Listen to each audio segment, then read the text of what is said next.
कानून एक समान।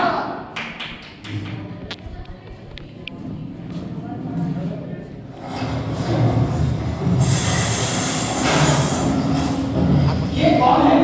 तुम इसके पास क्यों आए हो? ये तुम्हें इंसाफ कैसे दिलाएगा? ये क्या बोल रहे हो? ये है संविधान। संविधान को कानून के सर्वोपरि स्वरूप के रूप में माना जाता है।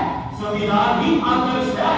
सारे कानून संविधान के में बनाए और पालन किए जाते हैं। अच्छा, हाँ।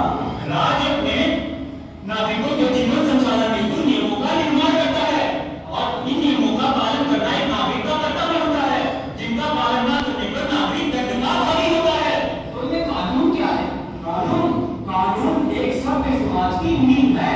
किसी भी देश, राज्य या संस्था द्वारा निर्मित इन नियमों को तो कानून कहते हैं। अच्छा, हाँ।